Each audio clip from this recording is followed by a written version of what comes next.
Good morning, Shri Swami Samarth. Welcome to mini blog. तर सकाळी सकाळी सुंदर अशी दिवसाची सुरुवात झालेली आहे. आज आहे गणेश चतुर्थी. तुम्हा सर्वांना गणेश चतुर्थीच्या खूप साऱ्या शुभेच्छा. गणपतीच्या आगमनासाठी, गणपती बाप्पाच्या आगमनासाठी आपलं दार घर सगळं सज्ज झालेलं आहे. आता मी निघालेले आहे मार्केटमध्ये गणपती बाप्पाला आणायला. बघू शकता इथे भरपूर असे गणपती बाप्पा होते, पण पावसाने एवढी जोरदार हजेरी लावली, खूप पाऊस पडत होता आणि आम्ही पावसातच गणपती बाप्पा घेऊन आणले. तर खरं तर पाऊस पण पाहिजेच ना, आणि कधी असं होतच नाही गणपती बाप्पा आले आणि पाऊस नाही. तर आम्ही खूप गर्दी होती त्यामुळे फोर व्हीलर घेऊन गेलो नाही, टू व्हीलरवरतीच गेलो आणि आमच्या बाप्पाला घरी घेऊन आलो. तर मस्त असं बाप्पाचं आगमन झालेलं आहे.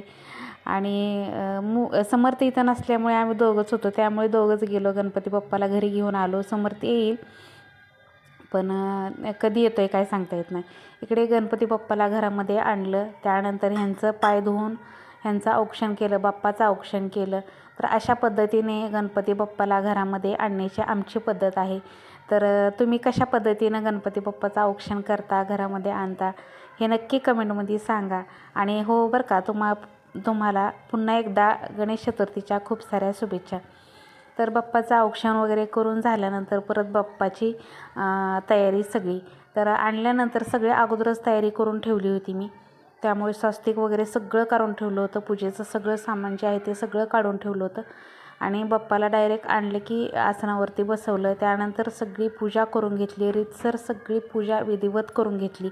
संपूर्ण पूजा बाप्पाची कशी केलेली आहे आपला संध्याकाळी ब्लॉग येईल, मोठा व्हिडिओ, त्याच्यामध्ये तुम्हाला दाखवेन. तर इकडे बघू शकताय बाप्पा किती सुंदर आणि छान बाप्पाची मूर्ती आहे. तर छान असं बाप्पाचं आगमन जल्लोषात आपल्या घरामध्ये झालेलं आहे. तुमचं झालं का नाही हे सुद्धा कमेंटमध्ये सांगा. तर 12च्या आतमध्ये मला बाप्पाला घरी आणायचं होतं. चला तर बाप्पा तर घरी आले. आता नैवेद्याची तयारी करायची होती. 12च्या आत सगळं झालं होतं, निम्मार्ध स्वयंपाक पण झाला होता. बाप्पाची सगळी पूजा वगैरे करून घेतली आणि त्यानंतर दाखवला नैवेद्य. तर नैवेद्यासाठी पुरी, खीर, भजी, पापड, कुरडई, वरण भात असं सगळं केलेलं होतं. मोदक विकतचेच आणले, म्हटलं संध्याकाळी करता येतील आरतीच्या वेळेस.